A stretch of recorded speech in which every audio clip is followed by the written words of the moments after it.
in the show. Amanda Christovich joins us, Front Office Sports, with us on 365 Sports. Amanda, thanks for your time. Paul Catalina and David Smoak, glad to have you with us. So the last, 15, 30 minutes ago, the story about Notre Dame and unfair labor practices. Can you update us a little bit on that? Thanks for your time again. Yeah, thank you so much for having me. Well, yeah, it's been quite an interesting half an hour. So Notre Dame is now the subject of the latest National Labor Relations Board charge, as you just mentioned. And before I explain, I just want to say that Notre Dame, none of the athletes at Notre Dame have filed this charge. It could be filed. The weird thing about the NLRB is these charges can be filed by literally anyone. So this charge was filed by a former Minnesota regent named Michael Shue, who's been filing a lot of these cases. He filed one against Northwestern. He filed one against the entire Ivy League. And I can get into why he picked Notre Dame as his next target. But he literally just filed 30 minutes ago and told me that he's hoping to get the case kicked off, and figured out before the presidential election. Because if you don't know, the NLRB is contingent upon each presidential administration. So the election in November could change everything.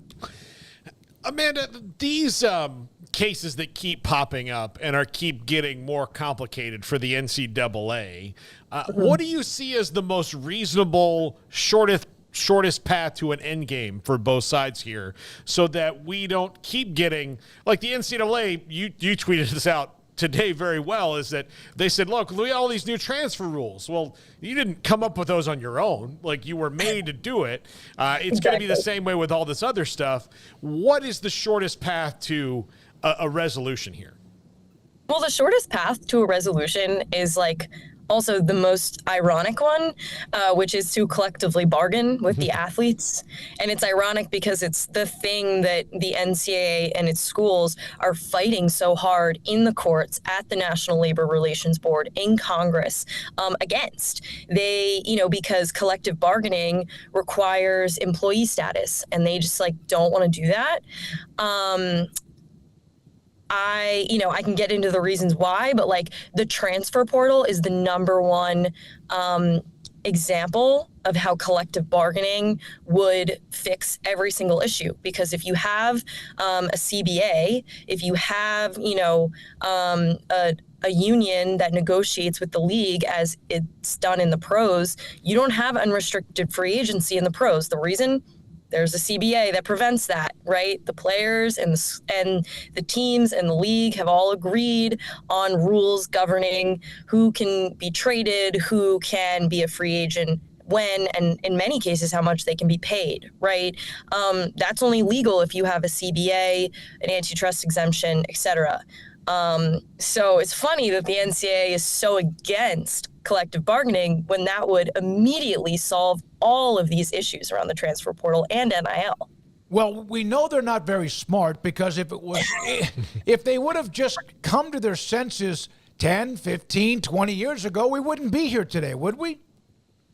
No, definitely not. I mean, just look at NIL. I mean, there was a federal court case centering around UCLA basketball player Ed O'Bannon. Mm-hmm. In 2014, that was decided that hey, you can't profit off of a player's name, image, and likeness unless, that player also has the right to do so. And, he was in a video game. He didn't get that right. That court case came down 7 years before the NCAA finally changed its tune on NIL. That's just an example of how late they are. I mean, they literally didn't even hand down an interim NIL policy until the day before the first law governing NIL in Florida was supposed to go into effect. I remember I was covering it. I was sitting there on my couch, waiting. We were when is this coming? Because the NCAA had to concede, and they dragged their feet on every single one of these things. And the transfer rules that they're talking about now, same thing. They were dragging their feet on it. This court decision came out 3-4 months ago, and now they're talking about, oh yeah, we're going to allow kids to transfer more than once and not have to sit out. Well, they've been doing that for the past 4 months. Yeah, it's nuts. And you're right, Paul, the tweet she had earlier. Let's make this clear. This is not anything new. This is not news. No, because, Amanda, I was when we were at the Super Bowl in Vegas. I was hanging out with a buddy of mine, and we were talking about NIL, and he's a USC booster, and he said, what's weird is that, had they let them do this for like $2,000 to $3,000 a month, right now we'd be talking about maybe $4,000 or $5,000 a month for most athletes, and not $120,000 a year. No one would have said a word. Yeah, I mean, well, that's interesting. I guess we're talking about a decade or so ago. Had they just said, yeah, here, we're going to give you $2,500 a month. And people would be like, all right, great. It's more than I'm making right now. Most of the athletes have been like, this is awesome. I'm making money. But now, like, that the wool's been pulled back and we've got this French Revolution style battle going on here, like, it's going to cost way more. Yeah, I mean, I think that the Johnson case, which has been like stalled for a year, is a good example of this, because that is a federal case in the Third Circuit that's basically just saying that Division I athletes should be considered employees and therefore allowed to be paid hourly minimum wage. So yeah, I guess you're right. It's like these players, if they were given employee status and minimum wage, like maybe some of them would have been trying to bargain for more. They would have, just like other student workers do on campuses, formed a union and tried to increase their salaries. But I mean, there's definitely something to be said for that, that if you had just given the employee status or some sort of framework for modest employment, that, we wouldn't be having these issues. Amanda, I watched a podcast that you were a part of, and I'm going to tell the story of how did you and when did you start covering sports business or college athletics? Because we started our show. We've all been in broadcasting for a long time, but we started this show into the teeth of COVID in the spring of 2020. Did you not start basically your career doing the same thing with what you do? Yeah, I mean, literally the same time frame. I actually was finishing graduate school for journalism in 2020, and I finished that program and graduated from a couch in May of 2020. And yeah, as graduation was approaching, all of my fellow students and I, none of us had jobs, especially those of us who were interested in sports.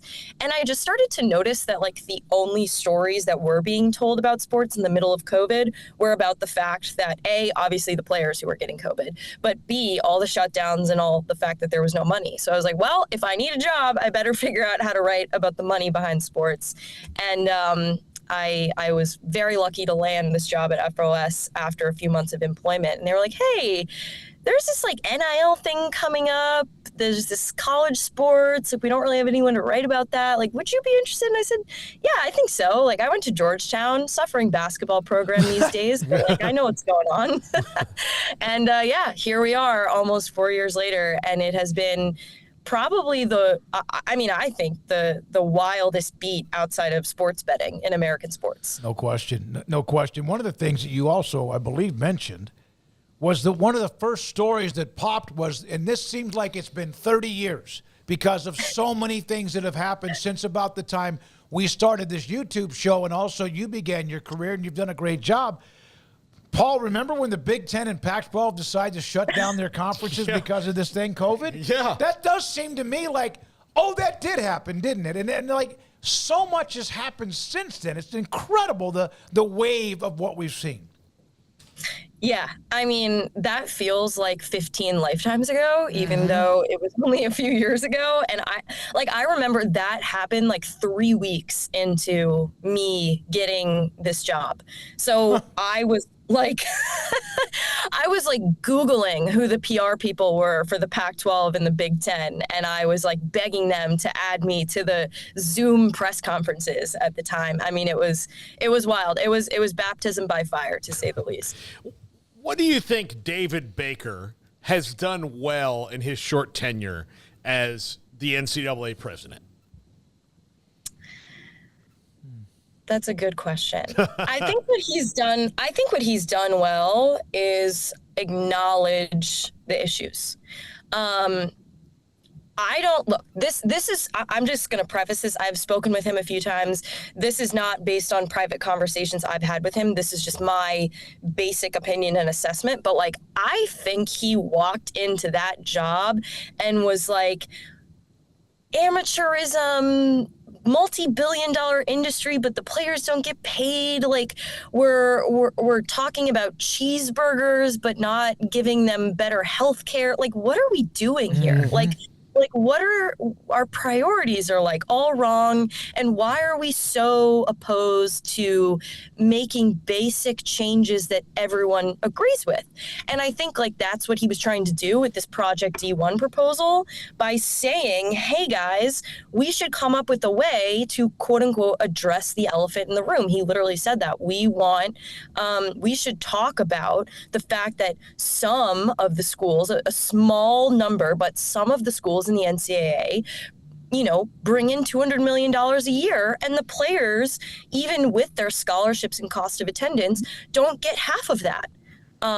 So what are we doing here? Like, we need to give them some more money, right? And everyone lost their minds, right? Like, so I think Charlie sees the issues, and I think he's a lot more, I don't want to say radical, but progressive than at least his predecessor. He just, he's restrained by the limitations of his role. He's restrained by his members, and most importantly, he's restrained by his lawyers. Amanda, what do you think about the FSU,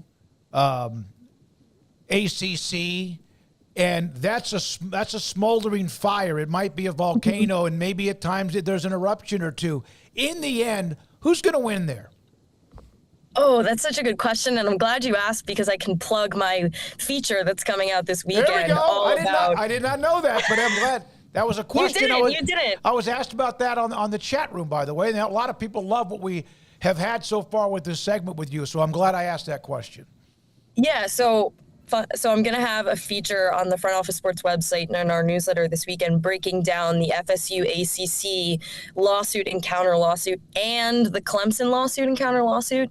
I mean, look, that's like a contractual dispute, right? Like, the idea there is FSU is trying to say that the contract that binds the ACC together is illegal, that it's not enforceable, because if it is enforceable, then when FSU wants to leave the ACC, which, if you haven't been paying attention, they've wanted to do for a while, and go to the SEC, although they haven't gotten an invitation to the SEC as far as anyone knows.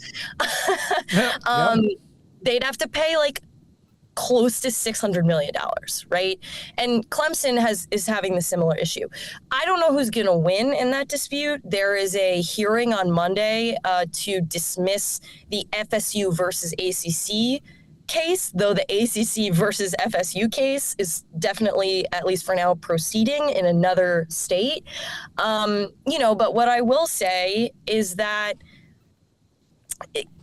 conference realignment hasn't really had a lot of litigation, right?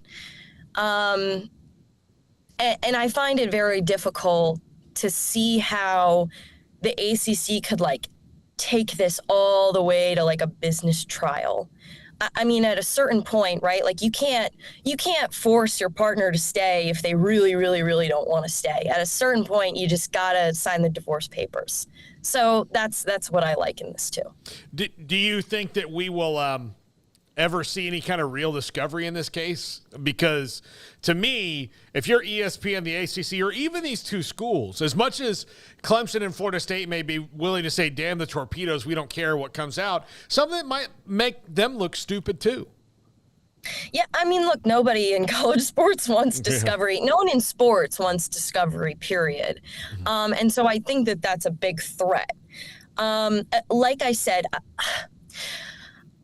there's an opportunity in at least one of the lawsuits for negotiated, some sort of resolution, but it's like, I don't really see what that looks like, because right now the ACC's position is no, you're staying unless you want to pay $500 million. And FSU's position is like, no, we're leaving and we're not paying $500 million.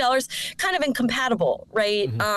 So at this point, they may have to go through discovery. But no, certainly none of them want to go through discovery. And ESPN filed a brief that you are probably alluding to, talking. They hired one of the, fanciest law firms here in New York City to represent them, to say, hey, no matter how this dispute is settled, just don't publish the terms of our contract because it's a trade secret. So they don't want discovery either, because they want everything, to be under seal and under wraps. And, as a private corporation, they have the right to request that. Where do you see college athletics, or is it possible to see where college athletics and the landscape will be in 3 years? I think there is going to be a ruling that requires collective bargaining and or an employment model in the next 1 to 5. There are two determining factors, right? Determining factor one is whichever case makes a decision like that first, how long does the appeals process take? Decision factor number 2 is whether or not the NCAA's multi-million-dollar lobbying campaign in Congress can, kind of like throw a Hail Mary and get Congress to pass a law that would supersede all these lawsuits and like basically codify amateurism and put into U.S. law that college athletes are not considered employees.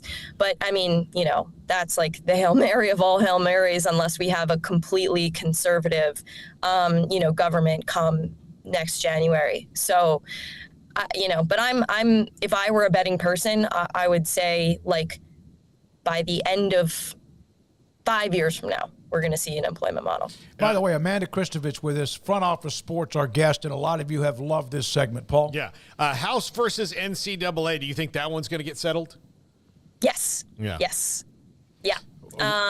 Which surprises me, because the NCAA never settles these sorts of cases, because even though there are settlements, I'm not a lawyer, but like there are ways to like create a settlement that isn't an admission of guilt. The NCAA usually wants to take these all the way to trial and like win so that they don't have to change their amateurism rules. But like the $5 billion damages price tag is like way too high. And ultimately, this isn't about employment. It's about whether or not athletes should get a cut of broadcast revenue deeming that NIL. So I think I think they've sort of conceded that it's worth settling. All right. I know you've covered, and we appreciate your time. I hope you don't mind a couple more questions. Caitlyn Clark, the impact she's had, the numbers, the ratings, even the WNBA draft, which used to be, it kind of came and went, about to sign that crazy, not crazy in a negative way, but the amazing endorsement with Nike. Is this going to be Caitlyn Clark, or is this about to be a surge where you think it's more than Caitlyn Clark when it comes to women's basketball? Oh, I think it's more than Caitlyn Clark. So I've been covering the structural gender inequities in, let's just start with NCAA women's basketball, right? Since 2021. And what I've learned is that the quality of women's basketball, of course, it's improved, but over the years. But there have always been stars. There have always been huge personalities. There have always been, players like Diana Taurasi, who in the bubble in the WNBA in 2021 or 2020, whenever it was, like told a referee, like, I'll see you in the lobby later. I don't know if you guys remember that, but it was like, and the referee looked like, like she became white as a ghost. So basically what I'm saying is there have always been these huge personalities. There's just not been visibility, access to these teams, these players, and even the games. So I think Caitlyn Clark has brought a lot of people in, but I think there could have been a Caitlyn Clark 10 years ago if the inequities that have since been at least like partially improved upon didn't exist back then. Amanda, one thing on that follow-up. So we know that the WNBA salaries are there because of the way they are, because of the revenue that they bring in, compared to, for example, the NBA, which is like $1 billion or so. Is that the only way then, with the access or the visibility, that they could ever raise it? Because you just don't raise it because everyone wants them to have better salaries, right? Well, that's an interesting question. Thank you. Because like from a corporate standpoint, the obvious answer is no, right? But look at what U.S. Soccer did with the men's and women's national teams.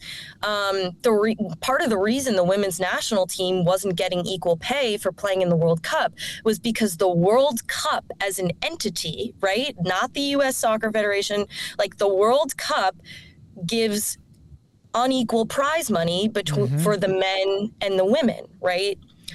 So U.S. Soccer in its equal pay fight ended up agreeing, and the men's team ended up agreeing to sharing their larger prize money with the women so that they all got paid for the equal amount of work. That doesn't mean that more money necessarily. I mean, yes, the women's World Cup, there's a whole thing about their broadcast rights, and they're like making more money now, and they're going to make more money. But like that was a decision that was sort of negotiated with the men's team, with collective bargaining with U.S. Soccer. And it wasn't necessarily about revenue. So like there is precedent for, sharing the revenue across the genders. It's just a question of, look, obviously the NBA and the WNBA are different businesses from U.S. Soccer, but it's a possibility. I appreciate you, and I'm serious. We have incredible guests from around the country that do a lot of things, but a lot of people really have appreciated your segment. I have, Paul has, and all of us have. Garrett, who runs the show, thanks for your time. I told you, I said this to Jenna Bardal from theathletic.com, who we had on earlier this week for the first time. Thank you. Block my number, because we will be back in touch bothering you for more and more segments. So I'm not kidding. Paul, am I kidding? Oh no, you're part of it now. So thank you very much. Bother me anytime. Bother me anytime. You were great. You were fantastic. Amanda Christovich with Front Office Sports, which is a great website covering sports in many different angles. Appreciate her time, and thanks to